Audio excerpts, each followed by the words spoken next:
up, everybody? I want to welcome y'all back to the newest and best episode of The Grit here. Last week we were able to get out into the community a little bit, talk with some of the Detroit dance scene personnel, and that's as seen here by Tristan. But that's one of the things that we're really striving for with The Grit. We really want to make sure we get out into the community and showcase what makes our towns and neighborhoods great. And so we're going to be looking forward to doing a lot more of that in the coming days and the coming weeks. If you guys have a business venture or something that enhances the community, reach out to us, let us know. We want to come out to where you are, showcase what you do, and showcase your talents in a way that really promotes the great things that are happening in our communities. But, moving on from there, how was everybody's week? What did you guys get into, and how did you spend your week? Well, this week I had a great week. It's just a line dancing hustle group that I'm a part of. We had a banging party yesterday on Saturday. It was really good. We had a mixture of people. You had older people, you had younger people, you had ballroomers, you had steppers, line dancing. We threw a little trap music in there, but it was a really good time. No drama. That's what's just up. a good time. Everybody having fun. So that was my weekend. Definitely. My whole weekend. Definitely like to hear that. Definitely like to hear that. What about you, Tris? How did you get down this week, man? I worked. That sounds like fun. I didn't really do too much exciting stuff. This weekend I got a chance to have my 15-year reunion with my dance group. Okay. So that was pretty cool. Most of us got a chance to kind of get together and just kind of congregate and reminisce on old times, and then after that, just went to go see a couple battles or what have you. Other than that, just kind of chill.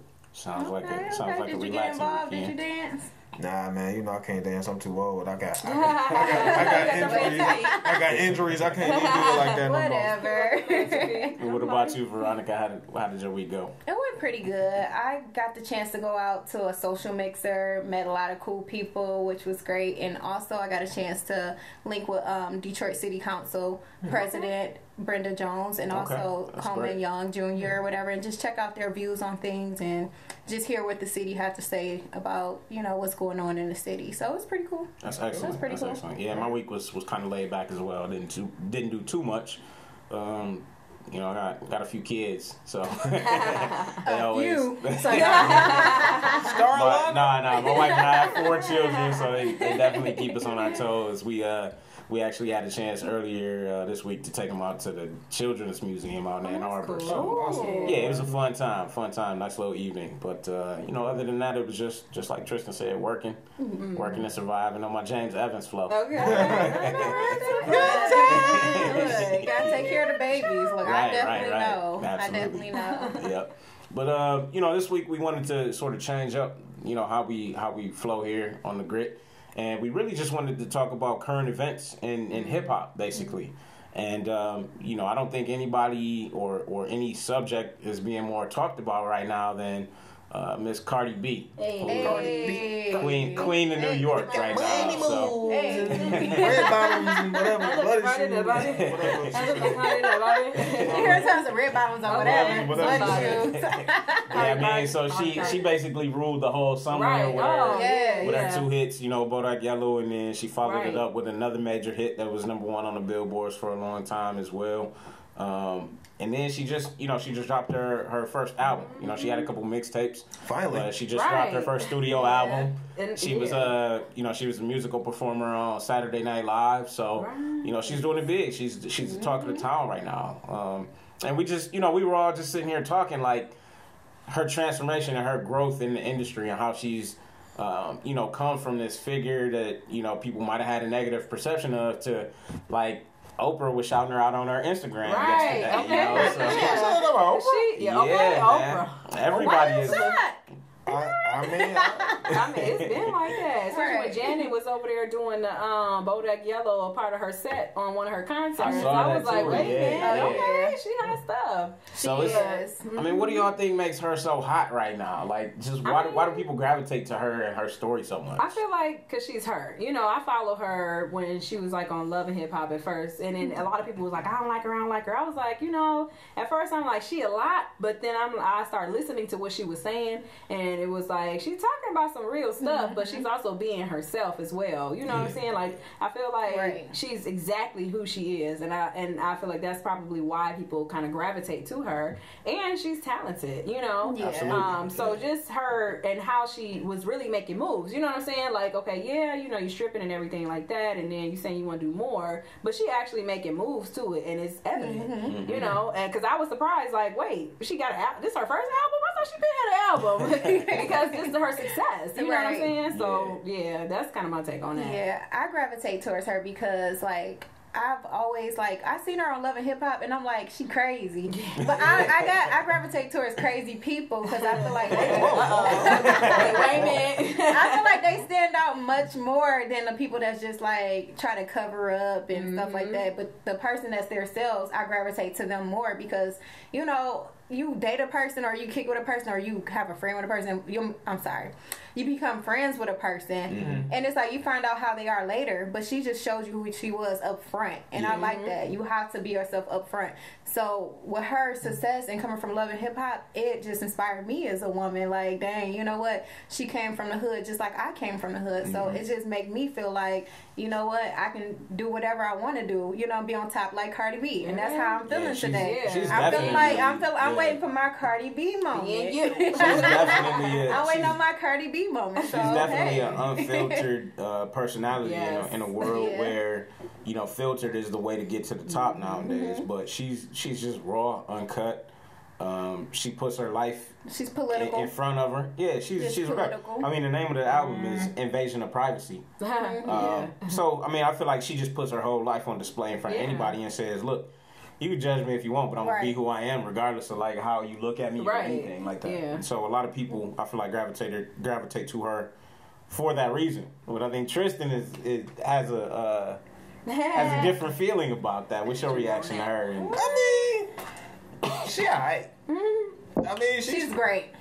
To you. To me. She's great to you. Everybody, a lot of people. I mean, everybody got their own perception. I think she alright. I think she's attractive. I think she has catchy songs. Do I think she's like a top tier lyricist? No. Do I think Remy Ma would bury her if they got into a battle? Yes. Because I'm a hip hop head, so I'm like, she's catchy, but I don't think so. Because like with the Remy Ma song, it wouldn't against Nicki. It was okay, girl. It was something I could have made up. Like, really? No way. No. Nah, I ain't gonna say that.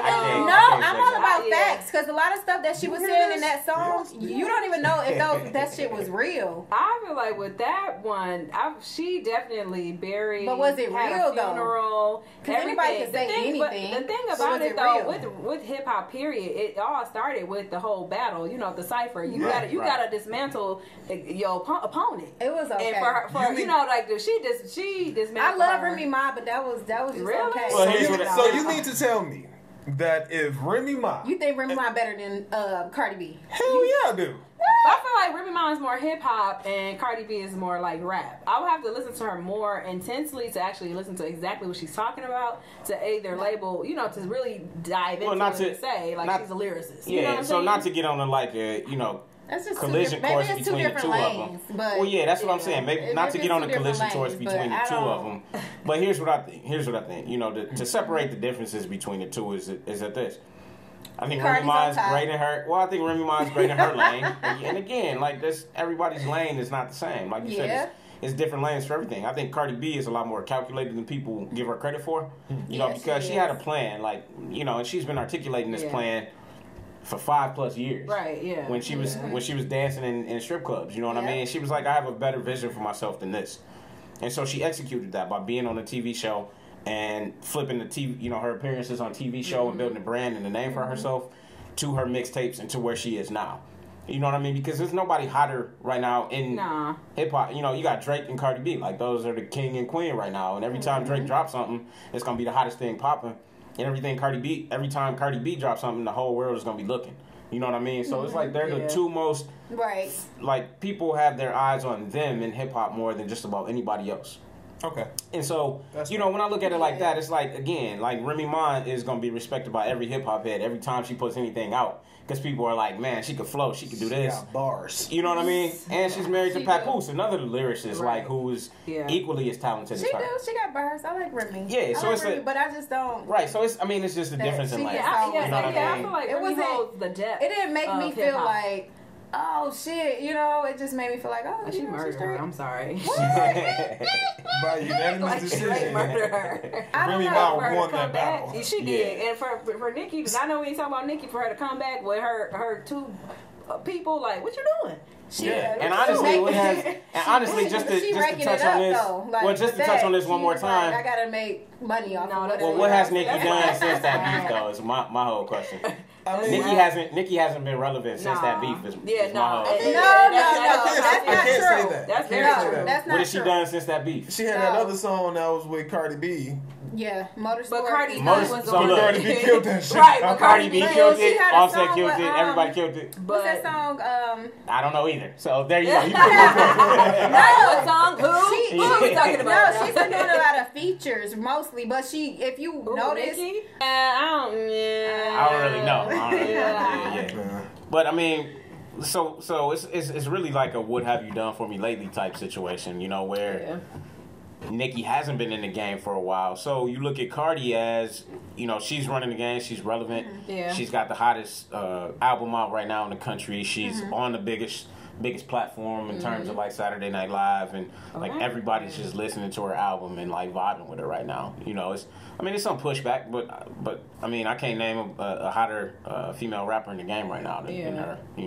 It seems like she could have like a greatest hits album just off her singles because she never dropped a damn CD and never actual album. So till now. I'm like, okay, well. And she's already, she just dropped this album a week ago, and she's already got 3 or 4 singles that are hot. You know what I'm saying? So you don't really see that either. But just continuing on our theme this week, just what's hot in hip hop right now. I know Tristan is a huge, and a couple of us up here are huge, like Joe Budden type lyricist type fans, and his son recently just dropped a basically diss record toward Joe Budden in response to a verse that Budden dropped on a song that was, or a verse basically that was on a song from a CD he dropped last year. If it's Love, I'm Good. That's the name of it. If it's Love, I'm Good. Yeah. Talk about that a little bit, man, about how that whole, that verse came about and what it talks about. Well, it's one of those situations where Joe Budden, on the last verse of Love, I'm Good, he was talking about the dynamic between his child's mom and how his child's mom decided to keep his child away from him, and just spitting all this venom in regards to Joe Budden's character. And I guess his son Trey, he grew up in an environment where that's mostly all he heard because he was around his mom.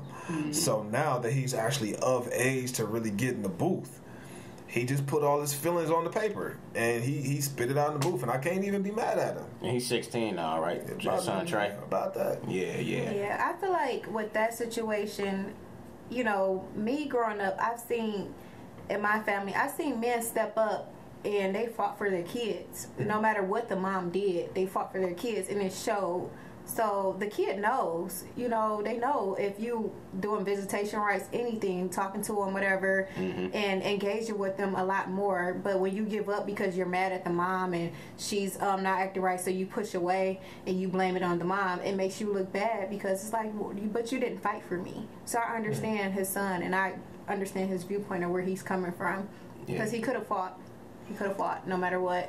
If you get a chance to listen to the track, it's a real interesting track because Trey seems to just be pouring his heart out to his father, in this verse and in these few verses on this track, and it's all again in response to Budden saying essentially like he wanted to be a good dad, but his his son's mother didn't allow him to be, and his son was only getting one perspective from the type of man and the type of father he was. And that perspective was a skewed perspective because Joe Budden's relationship with, his son's mother wasn't the best relationship. So it was a real interesting dynamic, even, just listening to Budden's verse versus Trey's verse or versus Trey's song and comparing the two, because you know, again, you get two sides of the same exact scenario. You know, you hear Budden saying that, like, it wasn't my fault. I was trying to be there, but I couldn't be there. And then you heard Trey, like, the perspective of a hurt son saying, nah, there's no try. Like, you either, you know, going back to, like, what Yoda said from Star Wars, it's like, there's no try. You either do or you do not. You know, and so he was like, in that situation, you weren't there for me, you know, as a young man who needed his father. You weren't there. And you know, so he holds a lot of scorn and hurt in his heart toward Joe Budden for not being there when he needed him the most. And unfortunately, I feel like that's like a classic scenario. You know what I mean? Where either the father, most times the father, you know, has the situation, and the mother can be like a hellion where she is giving them the trouble. But like you said, Veronica, like, okay, fighting for you. But I understand sometimes men might not know how to go about it. Maybe they got some other things that might deviate from them actually going forth because, you know, you got legal stuff going on. However, it does come a point in time where the parent, even regardless of how old your child is, I feel like you still have to take that responsibility. And even though you know that their view is skewed, you know, taking that responsibility to show them, like, okay, yes, this is not how it was, without, and I know it can be hard, but without being like having any type of, like, you know, animosity towards the child for feeling that way. You know what I'm saying? Or taking it personal. So, but I definitely felt that pain in Trey's song because he like, hey, you saying this, but where was you at? You know? Like, it was a hot song, by the way. It was a hot song. And definitely check it out. It's crazy because it's like he took Joe Budden's flow though. Right. He took Joe Budden's flow and like one of his songs. Like son. Okay. And it's interesting because like if you listen to Joe Budden's actual like podcast, he actually talks about like everything that happened, and he went like verbatim through the song, and he was picking out certain points of the song. He was like, man, I should punch you in the face for that shit. But that's real. I can't even be mad at you because that's your opinion. Yeah.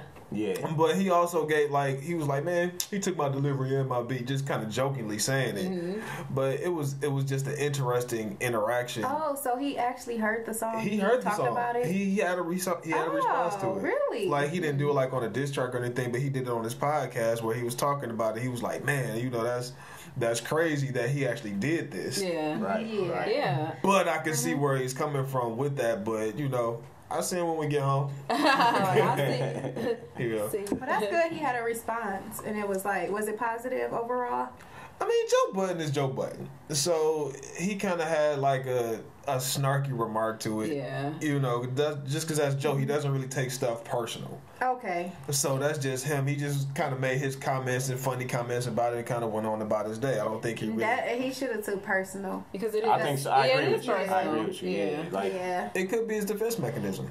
That's true as well. But that's your son. That's true as well. Yeah. He should have definitely took that personal because that's pain in a song. Your son's in pain. What you gonna do?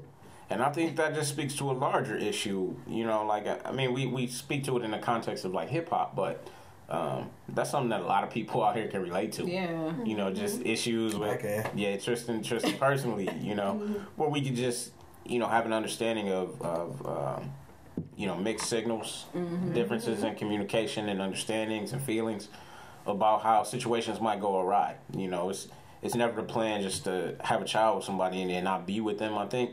But you know, situations occur and we have to deal with the consequences of our actions in the best way that we know how. And unfortunately, in this situation, it resulted in a child being hurt. Yeah. You know, and that's not something we ever want to see, where a child, you know, the innocent victim of circumstance is put in a situation where they're forced to choose between parents, or you know, they're just in a bad situation, and it sounds like Trey was just in a bad situation for a long time. They shouldn't have to. Yeah, especially hearing one side. You know what I'm saying? Oftentimes, you only get that one side, you know, of the opinions or just things being said, or you know how that one person feels. You don't get the other side when in those type of situations. So of course, it's going to be their view is going to be skewed, but it doesn't mean that there's not truth in that view either. Absolutely. Yeah. Absolutely, and we're seeing another sort of similar situation play out. You know, and again, just transitioning from Trey and Joe, but one thing that's another thing that's kind of hot in the hip hop world right now is the whole Fabulous situation with Emily B. FOBOLO, no. Yeah. So for anybody not in the know, I love Fab. Yeah, Fab is in the news right now for some unfortunate situation. It was alleged that he punched or accosted his child's mother, who he's been with for over a decade. Yeah. But apparently he abused her in a way where he wound up knocking 2 of her front teeth out and sending her to the hospital and to the police station to file a police report against Fabulous. And there was some footage that emerged on like TMZ that showed him in a very hostile manner responding to Emily B and her father. And he apparently had a knife or something in his hand. Had some scissors in his hand during this situation where. Where he get some scissors from? I don't know. But he really, and they look like some arts and crafts scissors too. Like you get them. Like good ones. Yeah. I thought it was a knife, but now I'm hearing the scissors. It's like, where you get some scissors from? Yeah, That's an interesting choice of weapon. It's wild. But on the back end of it, he really just looked. This video surfaced after the allegations of him allegedly assaulting her. But it really made him seem like this overly aggressive individual and painted this very bad picture of him. He's been in the news over the past decade for a lot of things. He was involved in like a stabbing and a shooting on different occasions and a robbery gone bad in different occasions over the years. And we never want to hold somebody's past against them and say because they've done these things in the past, they're likely to commit other, atrocities in the future. However, it's just not a good look for him. Since the allegations arose, he's never come out and said, I haven't done this. When he's had plenty of opportunities in the media, like he's done for previous things that he's been accused of. There's several things in the past he's come out and says, I haven't actually done this thing that I'm accused of. So, what's y'all take on this whole situation, man? I got 2 things to say about that. One, what was the actual scenario and not the one that the media portrayed? Yeah. That's number 1. Number 2, did nobody say shit about Solange when she beat the hell out of Jay-Z in the damn elevator? That's different. Where? That's a double standard. That's what that is. It's a double standard. First of all, we was thinking like, what the hell happened? Because Solange don't act like that. It had to be something. Same thing with Fabulous. But it had to be something. Okay. It's funny that you say that though, as far in regards of like this whole situation with Beyonce and Jay-Z, how they didn't say anything, and then how you said with Fabulous he didn't come out and say anything. So to me, it's like, okay, are they taking it into like, okay, this is a private matter. Right. We don't want to speak on it, like how that situation in the elevator happened, where they just like y'all can speculate all you want to. Right. We're not going to say anything about it and then come out with, well, it's just a disagreement between family members. That type of thing. Right. But I don't know. I mean, I guess it could be the double standard to where, woman versus man versus woman type of thing where, when a woman is beating up on a man, it's just like, well, what happened is major versus when a man beats on a woman. I mean, it's a classic situation, but it's sad. So yeah, it's definitely a sad situation. And when you compare the 2 situations too, like, the whole Beyonce and Jay-Z situation happened in the elevator where, I mean, Solange was basically just like punching on him for a few seconds. Yeah. It was and he was covering up, so she was like hitting his arms and stuff. It wasn't like I really want to intentionally do harm to you. Mm-hmm. But the whole Fab and Emily B situation seemed like a situation where Fab was like, I'm about to teach you a lesson right now. Yeah. Did we see that footage? Her teeth was knocked out though. She could have fell on the steps. Toothless. Look, she could have fell down the steps. And so I've seen. Look. I've seen on social media, especially like a lot of skepticism in regards to her claims. But again, man, if anybody accuses me of something I didn't do, and I have a platform as large as Fabulous, I'm gonna come out and say, look, I didn't do this. Yeah. You know what I'm saying?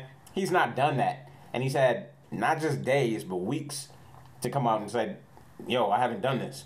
Mm-hmm. And in situations that he's been involved in the past, where accusations have been made against him, he's come right out and said, yo, I didn't do this. Mm-hmm. So why not now? This is so close to home. This is his girl, so it's kind of like, I probably wouldn't try to, go in depth with that either, because it's personal to me. I mean, I get that, but his girl is also saying, you beat me up. Like, sometimes, I don't know, I wouldn't care what nobody think. Did he mention punching Ray J?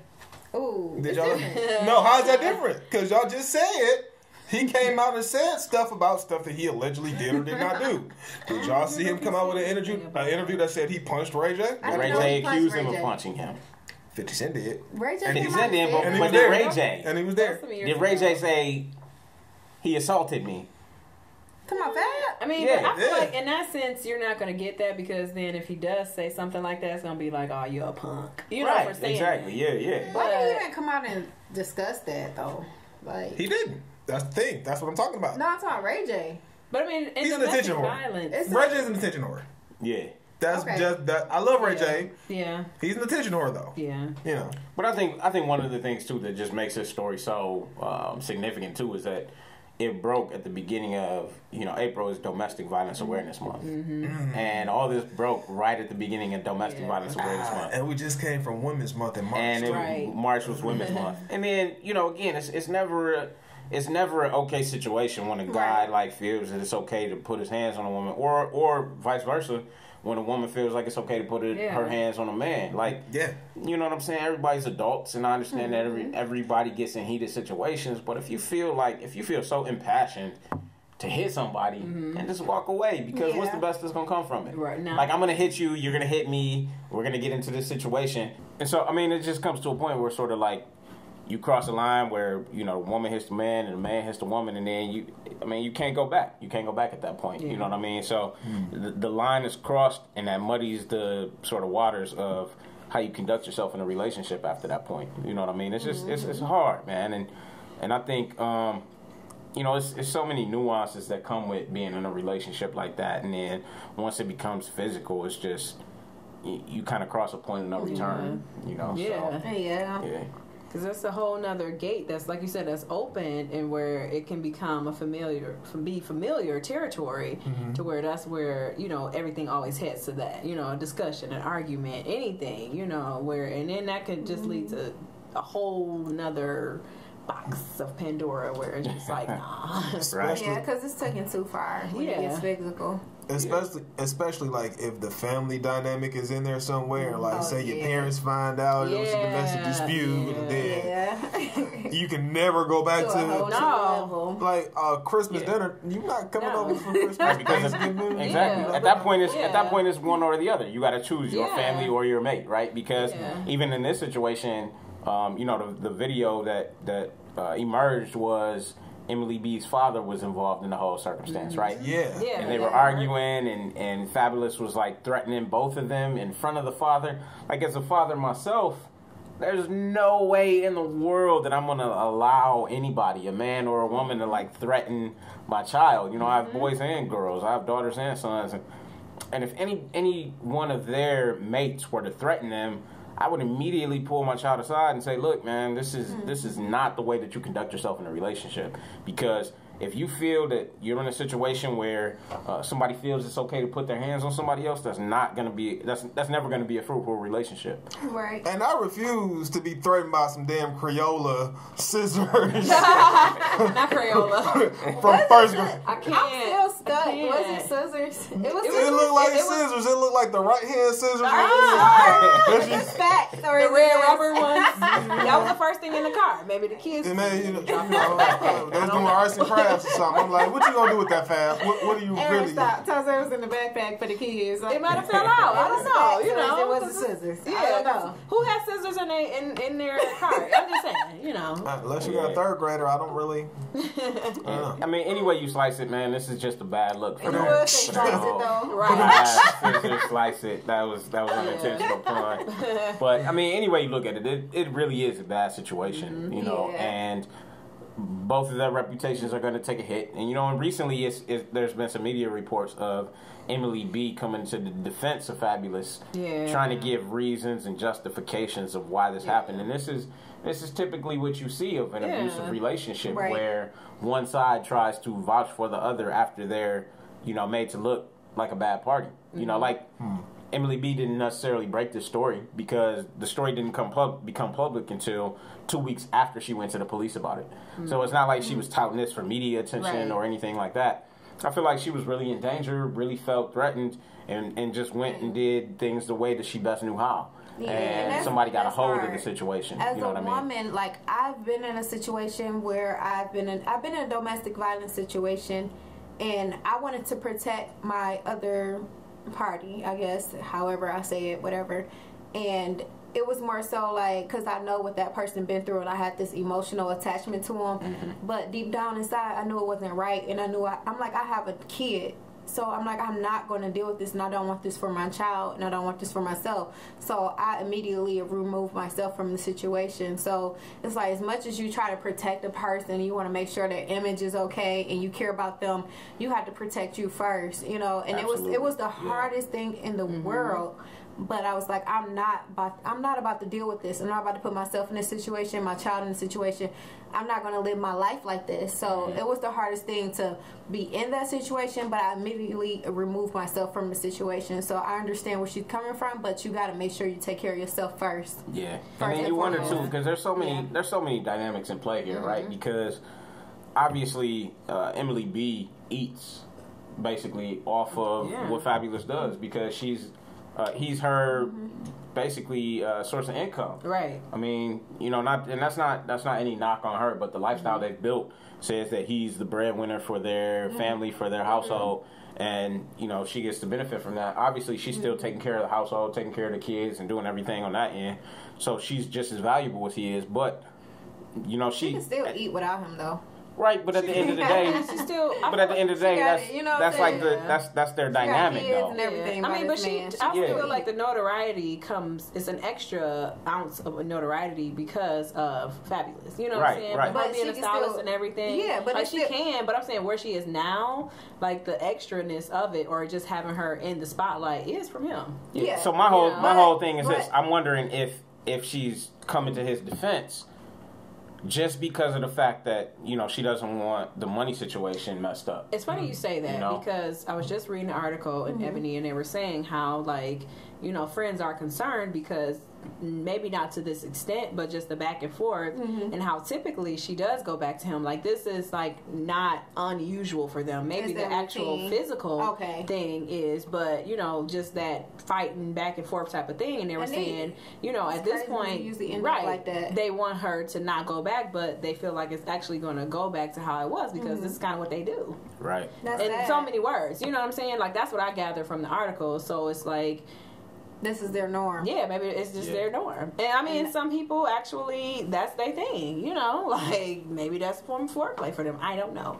But, no. It's a sad situation. Know. Like, you never know. Like, you truly never know. And the worst part about it is that they're bringing up kids in this environment where they're showing them a situation where this is what normality looks like. You know what I mean? This is what normalcy looks like. And it's sad for the kids because they grow up thinking that this is normal. It's okay for me to fight and fuss and hit somebody who I disagree with, you know, who somebody I claim to love. And so that's, I mean, I think the kids are the worst, are going to have it the worst off in this whole situation. Yeah, that's sad because your kids, like me growing up and being in a household, I noticed everything, you know, and it affected me. Things that didn't go right, it affected me in my childhood. So it followed me into adulthood. So you have to be aware of what you do around your kids and what you say, what you do, everything. Absolutely. Because they do pick up on everything. Even my daughter, she picks up on every single thing that I do, say, the way I move. It doesn't matter. She moved the same way. So you got to be conscious of what you do. So I definitely can agree with you. Absolutely. So, I mean, I think this has been a great discussion about, you know, several different topics. You know, we touched on Cardi, we touched on Joe and his son, and we touched on Fabulous. And, you know, and it's just I mean, I think overall all of these topics really touch on how, you know, things that are happening in a bigger scope of hip-hop are really just, you know, microcosms of our lifestyles as, you know, as young urbanites, really. And, you know, and we're able to relate these things to how we live and what we see in our everyday lives, too. So that's really what influenced today's topic and what we wanted to touch on and why we wanted to touch on it. So it's been a great conversation. And we hope you guys chime in with your thoughts and feedback on today's episode. And I'm going to like usual, throw it to my co-host, Veronica, the lovely Veronica here. Right. Remember, guys, push to empower. Leave your comments below on what you think about tonight's episode, and we hope to see you guys soon. See you next week. It's the Grit. We've been the Grit. We out. Word.